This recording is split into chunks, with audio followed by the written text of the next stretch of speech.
বর্তমান প্রজন্মের প্যারেন্টিং আসলে আমরা এটা নিয়ে অনেকটুকুই কনসার্ন, এবং আমরা জানি যে আধুনিক আমাদের যে বর্তমান প্রজন্ম আছে সেই ক্ষেত্রে বাবা মারা কিন্তু অনেকটুকুই তাদের প্যারেন্টিং এর ক্ষেত্রে অনেক চ্যালেঞ্জ ফেস করে থাকেন। প্রথমে যদি আগে একটু জানতে চাই যে প্যারেন্টিংটা আসলে কি, এই কনসেপ্টটা তো আমাদের সময়টুকু অনেকটুকুই কম ছিল। ধন্যবাদ। আসলে প্যারেন্টিং এটা কিন্তু আগেও ছিল, এখনো আছে এবং এটি চলবে। এটি একটি চলমান প্রক্রিয়া। প্যারেন্টিং বা অভিভাবকত্ব বা পিতামাতা হওয়া, হ্যাঁ, এটা আসলে কখন থেকে শুরু হয়? একজন বাবা মা বাচ্চা জন্ম নিল তখন থেকে কি হয়? না, আসলে শুরু হয় যখন থেকে বাবা মা চিন্তা করে, একজন মানুষ চিন্তা করেন যে আমি বাবা মা হতে চাই, আমি বাবা হতে চাই বা মা হতে চাই, তখন থেকে। এবং প্যারেন্টিং হচ্ছে এমন একটা প্রক্রিয়া, যেই প্রক্রিয়ার মাধ্যমে একজন বাবা মা তার ছেলে মেয়েদেরকে, তার সন্তানদেরকে তৈরি করে তোলেন শারীরিকভাবে, মানসিকভাবে, সুস্থভাবে গড়ে তোলার জন্য। এই যে গড়ে তোলা, এই যে বৃদ্ধি, এই জায়গাটাতে আসলে আমরা যেটা আগে দেখে এসেছি, এটা আসলে কোনো নতুন কনসেপ্ট না, নতুন করে উঠে আসেনি। কিন্তু আমরা এতদিন যেটা দেখে এসেছি, আমাদের বাবা মারা যেটা চিন্তা করতেন যে আমার ছেলে মেয়েটা ঠিকমতো খাচ্ছে কিনা, ঠিকমতো বড় হচ্ছে কিনা, কথা বলছে কিনা, কোথাও গিয়ে কোনো সমস্যায় পড়ছে কিনা, এই বিষয়গুলোকে বেশি গুরুত্ব দেওয়া হতো। কিন্তু এখন আমরা যেটাকে বলি, এই অংশটা ছাড়াও আরও একটা গুরুত্বপূর্ণ অংশ আছে, সেটাকে বলা হয় মনোসামাজিক উন্নয়ন। এই জায়গাটাকে আরও যদি যোগ করা যায়, তাহলে প্যারেন্টিংটাকে আসলে আমরা বলবো যে কমপ্লিটলি একটি প্রক্রিয়াতে নিয়ে আসতে পারবো। একদমই, অনেক ধন্যবাদ আপু। এই ক্ষেত্রে অ্যাডোলেসেন্ট পিরিয়ডের প্যারেন্টিংটা আসলে কেমন হয়? কারণ আপনি বললেন প্যারেন্টিং এর সময়কাল কিন্তু অনেক আগে থেকে শুরু হয়, এবং তারপরে কিন্তু একটা শিশুর আবেগিক বিকাশ হয়, দৈহিক বিকাশ এবং বুদ্ধিবৃত্তিক অনেক ধরনের বিকাশের পরে কিন্তু একটা সময় পার করে তারা।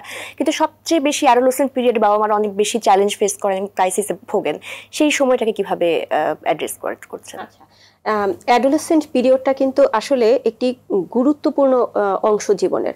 কারণ কি, আপনি দেখবেন আপনি যখন আপনার জীবনের যেই জায়গাটাতেই পরিবর্তন হচ্ছে, সেই জায়গাটাতেই কিন্তু আপনার কিছুটা সমস্যা, কিছুটা অস্বস্তি, কিছুটা ভালো লাগা, কিছুটা ঠিক করছি কিনা, এই ধরনের পরিস্থিতি তৈরি হয়।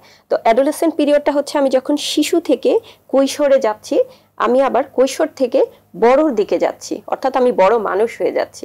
তো বড় মানুষ হয়ে যাওয়ার আগ মুহূর্তটায় আমাদের কিন্তু অনেক দিক থেকে পরিবর্তন আসে। সেটা হতে পারে শারীরিক পরিবর্তন, সেটা আমরা বাহ্যিকভাবে দেখতে পাই, মানসিক পরিবর্তন, জৈবিক পরিবর্তন, হরমোনাল চেঞ্জ বলে। এই যে পরিবর্তনগুলো হয়, এই পরিবর্তনগুলোর সাথে ছেলেমেয়েরা নিজেদেরকে খাপ খাইয়ে নেয়া, এই জায়গাটুকুতে হচ্ছে গিয়ে বাবা মায়ের খুব গুরুত্বপূর্ণ অংশ রয়েছে। কারণ আমি আমার বাচ্চাটাকে মনে করছি যে আমার বাচ্চাটা এখনো বাচ্চা আছে, শিশু আছে, কিন্তু আমার বাচ্চাটা কিন্তু বড় হচ্ছে, 13, 14, 15, 16 বছর বয়স। সো এই বয়সের বাচ্চাটাকে আমি যদি মনে করি যে আমার বাচ্চাটা এখনো ছোট আছে, সে কিন্তু তার কিন্তু সে ছোট্টবেলা থেকে তার একটা ইগো তৈরি হয়। এই ইগোটা কিন্তু দিনে দিনে পরিবর্তন হতে থাকে। তো বাবা মারা যদি চিন্তা করেন যে আমার বাচ্চাটা ছোট আছে, এখনো আমি ওইভাবেই চিন্তা করব, তাহলে হচ্ছে গিয়ে একটু সমস্যা তৈরি হয়। যার ফলে আমরা বলি যে অ্যাডোলেসেন্ট পিরিয়ডটাকে আমাদেরকে, আমরা চিন্তা করতে পারি যে আসলে আমরা ওই বয়সটাতে কি ছিলাম, কি চিন্তা করতাম, কি চাইতাম। তো নিজেকে ওই জায়গাটাকে ফেলতে হবে। আমার কি চাওয়া ছিল, আমার কি পরিবর্তন হচ্ছিল, ওই সময় পরিবর্তনটাতে আমার কি কি সমস্যা হচ্ছিল।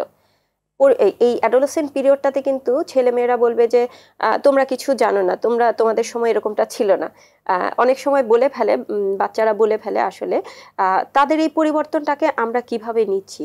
সো আমার মনে হয় যে আমরা আসলে এই প্যারেন্টিংটাও বয়স ভেদে, আমার বাচ্চাটা কতটুকু, বয়স কত, সেই অনুযায়ী কিন্তু আমার আচরণগুলো, আমার বাবা মা হিসেবেও আমার আচরণগুলোও কিন্তু তাদের সাথে সেরকম হতে হবে, বন্ধুত্বপূর্ণ।